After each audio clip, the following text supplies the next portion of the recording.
Generation একটু স্পষ্ট কথা বলতে আমরা ভালোবাসি, টু কল আস স্পেড আ স্পেড। আজকে শুরু থেকে শুনছি এবং এত কথিত যশা বক্তারা বলছেন যে বন্দে মাতরম আমাদের জাতীয় গীত আগে অন্যভাবে গাওয়া হতো, অন্যভাবে হয়েছে, অন্যভাবে চলে এসেছে। দেখুন, ভাববার যে কথা বলে কোনো লাভ নেই। আপনি কাউকে যদি পাথর দিয়ে আঘাত করেন আর তারপরে যদি আপনি বলেন পাথরটা তাকে মেরেছে বা পাথরটা লেগে গিয়েছে, এটা হতে পারে না, হাস্যকর। আজকে ভেবে দেখুন, এই ভারতবর্ষে আমরা ৮০তম আর কদিন পরে স্বাধীনতা দিবস পালন করব। তাতে বন্দে মাতরমের আপনি দেখবেন আপনারা ২৬টা লাইনের মধ্যে ৭টা লাইন আমরা গাইতাম। আগে না রিপিট, ২৬টা লাইনের মধ্যে ৭খানা লাইন গাইতাম, বাকিগুলো দেওয়া হয়নি, কেটে দেওয়া হয়েছে বিতর্ক এড়ানোর জন্য, সেকেন্ডের বা সময়ের ব্যবধান। আসলে বন্দে মাতরমকে জাতীয় গীত বা জাতীয় সঙ্গীত করতে দেয়া যাবে না। আজকে যারা বন্দে মাতরমের বিরোধিতা করছে, যারা বলছে গাইবো না, তাদেরই ডিএনএ তাদের মধ্যে ছিল যারা বন্দে মাতরমকে ভাগ করেছে এবং ভারতবর্ষকেও ভাগ করেছে সেই দিন। আজকে এখানে হিন্দু মুসলমানের কোনো বিষয় নেই।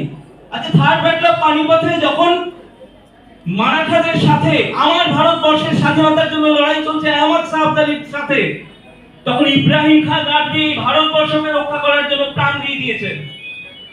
আজকে হিন্দু মুসলমানের বিষয় আসছে না এখানে, কিন্তু অবশ্যই আসছে যে যাকে রোল মডেল হিসেবে সংখ্যালঘু নন, মুসলমান সম্প্রদায় আমরা লঘু সংখ্যাগুরু মানি না, মানুষ মানুষ।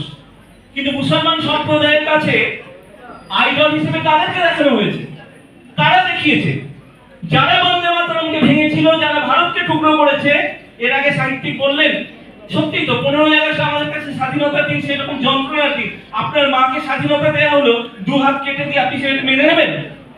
বন্দে মাতরমের 26 লাইনে আপনি 7 লাইন রেখে বাকিটা কেটে দিলেন, তার আত্মাটাই তো বিনষ্ট হয়ে গিয়েছে। ফলে আমাদের জেনারেশনের আজকে ভাবা প্রয়োজন, আমরা তাদের সাথে রয়েছি। আজকে জাতীয় গীত যদি থাকে, এই রবি ঠাকুরেরই রচিত মহামানব রবীন্দ্রনাথ জাতীয় সঙ্গীত রচনা করেছেন। ভেবে দেখুন, আমাদের জাতীয় সঙ্গীতে যে লাইনগুলো রয়েছে, যে রাজ্যগুলোর বর্ণনা রয়েছে, সেখানে বঙ্গপ্রদেশ অর্ধেকটা কেটে বেরিয়ে গিয়েছে, পাঞ্জাব প্রদেশ অর্ধেক বেশি কেটে বেরিয়ে গিয়েছে, সিন্ধ পুরোটাই কেটে বেরিয়ে গিয়েছে। তবুও আজকে আমাদের কাছে জাতীয় সঙ্গীত, তার কারণ আমাদের কাছে ভারতবর্ষ কোনো মাটির বা ভূমির টুকরো নয়।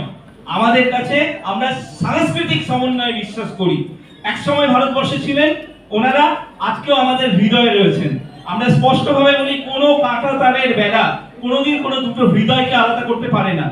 আজকে এই পশ্চিমবঙ্গ, সেখানকার শুভবুদ্ধি সম্পন্ন মানুষ আর ওপার বাংলায় যারা রয়েছেন, তাদের যারা শুভবুদ্ধি সম্পন্ন মানুষ রয়েছেন, আমরা এক ভাষায় এক সংস্কৃতিতে কথা বলি। কাজেই আবারও অনুরোধ করছি আপনাদেরকে, এই যে উদ্যোগ দীপা ম্যাডাম নিয়েছেন এবং সেখানে আমাকে একজন ক্ষুদ্র বক্তা হিসেবে, দেখুন বিশেষ অতিথি, প্রধান অতিথি এগুলো আলংকারী। আমি আপনাদের ঘরেরই একজন সন্তান। আমার হৃদয়ে সেই স্পন্দন আছে যেটা আপনাদের হৃদয়ে রয়েছে।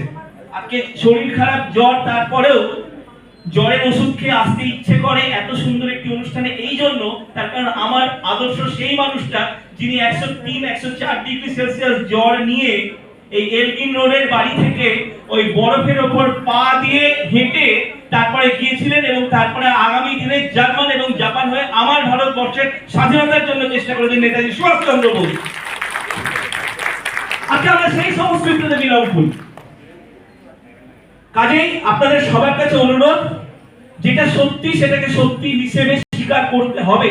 যদি আমরা যখন প্রতিবাদের সময় তখন যদি ভাববাচ্চে কথা বলি, ভাবের ঘরে চুরি করা হবে এবং যারা ভারতবর্ষকে ভাঙতে চাইছে তারা শক্তিশালী হবে। মহাভারতের এক্সাম্পল দিয়ে বলি, দুর্যোধন বা দুঃশাসন যতটা অপরাধী ছিল, শকুনি অপরাধী ছিল, তার থেকেও অনেক বেশি আমার মনে হয় অন্যায় হয়েছে, ভুল হয়েছে যখন দ্রোণাচার্য, কৃপাচার্য, মহিম ভীষ্ম বা মহাবীর কর্ণের মতো ভালো সুপুরুষ এবং সচ্চরিত্রের মানুষরা নীরব ছিলেন। তার কারণ হচ্ছে অন্যায়কে তারা হতে দেখেছেন। আমাদের ভারতবর্ষ, আমাদের পশ্চিমবঙ্গ আজকে পরিবর্তিত পশ্চিমবঙ্গ।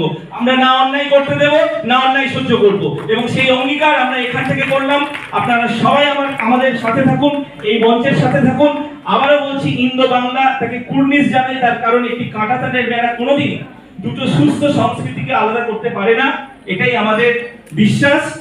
अगेन आई रिपीट, जिस दिन तेरे फतेह की परचम इस मिट्टी पे लहराएगा, जिस दिन तेरे फतेह की परचम इस मिट्टी पे लहराएगा, क्या जमीन क्या आसमाने हिंदुस्तान मिल जाएगा, क्या जमीन क्या आसमाने हिंदुस्तान मिल जाएगा। বন্দে মাতরম, বন্দে মাতরম। আপনাদের সবাইকে অনেক অনেক প্রণাম। জয় হিন্দ, জয় ভারত। অনেক অনেক